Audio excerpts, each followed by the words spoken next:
walked in the office there. I said, I thought it was like just walking out yesterday and coming back in. I said, same people here.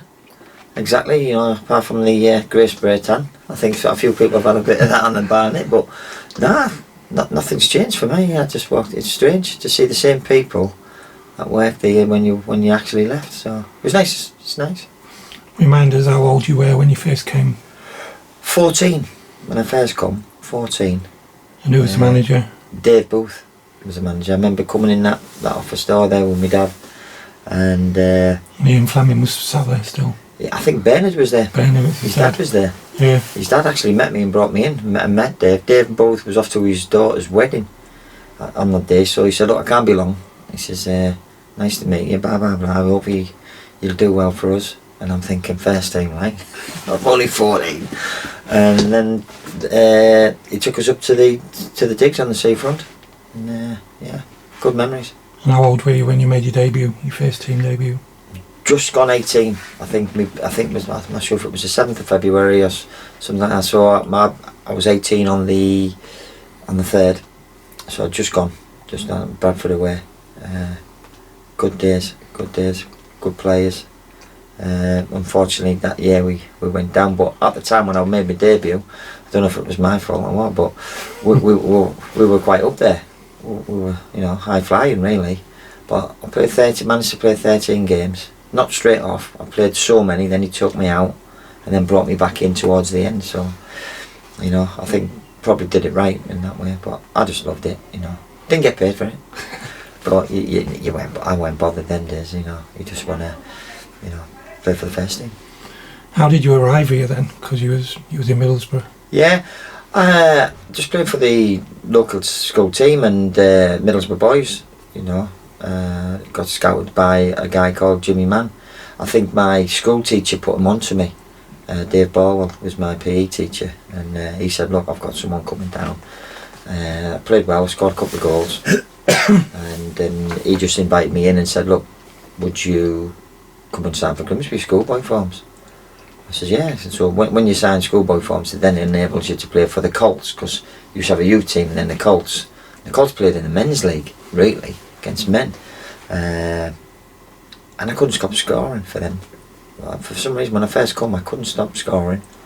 And then I always remember it was Chris Nichol pulled me in and said, look, we might play you on the weekend, or there's 2 games this week, you'll be playing in one of them.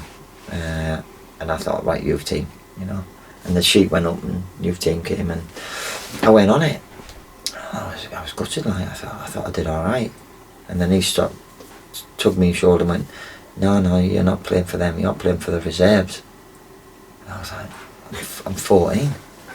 Playing for the reserves, I'm 14. I said, and then it was Tony Ford at the time, Steve Foley, proper pros in that team.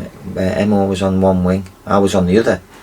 I played, I think, just sort of centre mid, just inside, and I scored them. We drew one each and I scored a header back post. And then they pulled me in the John Fraser's room and just said, look, do you want to sign pro? Do you want to sign an apprenticeship for a year? I couldn't sign. I said, what now? He went, no, not now. Come back and, we'll send it out to you in the post and just sign it and send it back. And then I came on the July the 1st, left school, end of June, on the Friday, and came here on the Monday. Professional, I'd say professional. When you were a player, I had a lot of respect for him, because you've won stuff. I think it was trust. I trusted him that he knew his stuff. He trusted us as well to do the job that we were given, and then that's a big thing in football. If you believe in what that manager's doing and will be successful, you've cracked it. And as for a manager, if your players believe in it, again, you've cracked it as a manager. But I just think there was other times as well. I mean, Russ, I enjoyed it with Russ. I did. The time he came in, the first time he came in, I think what we had after that, when Alan went, the professionalism sort of slipped away a little bit, and the togetherness of the club went. It was like first team and that were it. when Russ first come in, I always remember him, pre-season was get the youth team in, get everyone in, get all the staff together, and we had a week at, I think it was one of the schools, and we did like it's a knockout for a week, different kinds of football, but you had so many youth team players with you, you had so many pros, so many senior pros, and it was just brilliant. And I just thought he's united the club again with the staff, but he was bubbly. He let the senior lads run the changing room. He didn't have to. He got us all in and said, look, I want you to do it. And he'd give you the respect that you wanted as a player. He'd give you that respect. And I remember him always pulling me in to his office. Have a cup of tea. Have a chat about Saturday. About this formation. Is anything on there that you're not happy with? And if he didn't, he'd change it.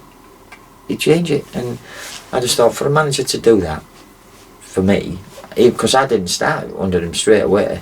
I think Croy started. So, but I could have seen me backside and thought, well, I'm out. But I thought, no, I like him. I think once I get in, I'll be alright. Like Alan wouldn't care less who they had, what they were playing, what system they played. It's all about us. He would never have anything on the boards, all these set pieces that you see these days. He was like a bit of Cloughie in a way. If you couldn't put a ball in the box with any quality and have a couple of players wanting to score more than what they wanted to score, defend it, he said there was going to be a problem. We'd have a problem, regardless, whatever the tactics we had. His tactics was get it down, play, get it wide, into feet and follow, and get people moving off the ball. And he used to never be afraid to have the ball at your feet, because you'll never get a bollocking. We never got a bollocking when we had the ball. We might get one if we didn't move to receive it, and that's why if anyone gave the ball away in our team, it was because people weren't moving. So he never ever mourned anyone on the ball, so he was happy with it.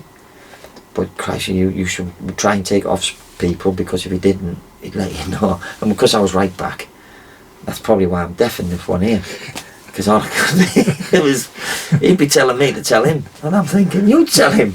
But I've got on a really good relationship with him now, personally, out of football, because obviously in football it's a professional relationship. Now it's like we have a personal one, and we speak to each other quite regular.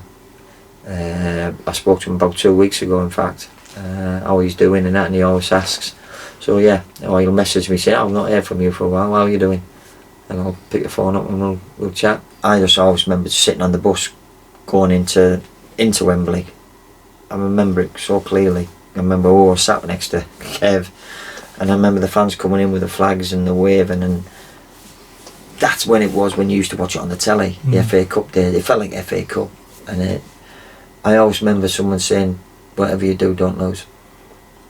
Don't lose. It's a great place, but it's a nightmare place if you lose. So that was always stuck in my mind. I remember Andy Tilson saying to me as well, make sure you savour it, look around. He said, before you know, you're back on the bus and you're gone. So I did that, but we had to win. We had to win. I got Rushden Diamonds was a good one, because it was a long range one, and I meant it. People say it was across, there was no one in the box, because I remember Gary Jones being up the wing. Redders was out, he tried to lay it off, it hit him on the head and come back to me, so I had to just hit it. And I don't even know why, it was just instinct, just sat nice, hit it. As soon as I left my foot, I thought it's in. My first goal was a good one. I remember I nutmegged Casey, no, it was Gillingham away, I nutmegged the keeper, shouted it as well. I didn't actually shout it, he was going to kill me. I remember him coming out and they had to hold him back. And then I scored more goals with my left foot, funny enough. Bradford away, the FA Cup was a good one. Millwall away, I scored with my left foot past Casey Keller. That was a mistake, because we got absolutely murdered, me and Charlie on the side then. Fans were throwing all sorts at us. Darts. I got nearly hit with a dart from Millwall. Yeah, I've scored a few. Norwich, yeah. Very similar goals really, like a little give and go, back heel in and you're in. Carlisle, when we won 1-0, got the winner. they're nice to remember. You think, oh, got the winner, or you got the second goal. But yeah, I think rushing was the best strike I had. It was a proper ping. I wish it had been that end. It was the other end. But yeah, I didn't score many, but they were alright. What are you up to nowadays? I'm assistant manager at Boston United. We've just gone into a 14 million new stadium. It's lovely. They've just finished it. I mean, we were playing into it last season, but without fans, obviously. But they finished all the touches off inside the ground and everything. All the rooms are done, and it's mind blowing. It really is. Really is. So, with any new ground, it's nice, isn't it? It's nice, but the pitch is good. We're only part time. We was thinking about going full time. So close to doing it, but obviously there's still one stand that needs to be done with the leisure centre bit built in, and I think once that's done, because we've got a 3G pitch next to it, 2 grass pitches, I think then the academy then can go full time. I think chairman at the time then wants everything just to be set, ready to go. Yeah, we're ready, rather than bits and bobs and then you don't know what's going to go right with it. So we're part time, and it's a tough league because there's a lot of big clubs in there who are full time. So you've got to compete with that, which we have done over the last 2 years. But to close that gap again, you know, how do you do it? And it's rather full time, or you have to really get your recruitment right, really, and that's a big thing in that league. And I think non-league is recruitment's major. It's major to get it right, you know, because of contracts wise and the length of times. Not many in our league get 2-year deals, but the bigger clubs can afford that. It's sad. It's sad. I was sad just because they've gone out before and they've come back, and you don't expect it to happen again, and it does. And people always wind me up with saying, "Oh, you played 754 games for a non-league club," and you don't want that. I don't want that. And it's sad for the fans because they've got a great fan base. It's massive. And this club, like I said, we were talking in the history of this club and the clubs you've been playing, the Man Cities, the Birminghams, and this club shouldn't be playing, no disrespect to this, even in League 2, Barrows, Salfords. I know they're League 2 established big clubs now, but they weren't. This club should be back where it was, you know, and that's what they're used to. And it's strange to hear it. You're playing Boreham Wood, Solihull. We used to stop at Solihull for a cup of tea, you know, when you used to play Birmingham. So yeah, we can laugh and joke about it and stuff like that, but you just think there's reality. No one does it as a divine right to be in that league. They haven't. You've got to earn it. But it's I was just gutted for the history of where we've been, and when you've been part of that, it's hurts you a little bit when you think, I've sweated blood and tears to get that. And there's been players after me who've probably done just the same, and they'll be there now thinking, what was it all worth for? But the good thing is there's a little bit, you know, on the horizon. It's at the moment, even though you've been relegated, there's a big buzz going around the place, and if you'd have been in the league it'd have been even better. But you've got to look on the positive sides of it. It's the fans are buzzing again, still buzzing, and they've got a bit of hope, and I think they can do it. People say it's a hard league, and oh, you can't bounce back. They'll not bounce back. There's all these other teams, and Grimsby's a full-time team. So what? They've got a big fan base. So what? They've got new owners. They've got as much as what everyone else has got. I think Paul knows the league. He's been in it before. I think what he has to do is, like any man's I've just touched on, it's recruitment. It doesn't matter about who owns this, who owns that, or how many fans you got. It's about on the pitch. And who you're going to recruit. And you've got to recruit right. Otherwise it can be a long haul. But, you know, he's been a manager. He knows his stuff. He's been successful here. He had a great team's bonding I haven't seen for a long time. When I did Disley's game for his testimonial, it was unique what I'd seen in the changing rooms with them lads. And it was a shame that they couldn't kick on. But what they had was very similar to what we had. And if you can replicate that again, quickly, because that's what it's going to have to be, quick turnaround if you're doing it, and it's possible. It's possible. You've got the same right as everyone else, like I said. If that can happen, they've got a good chance.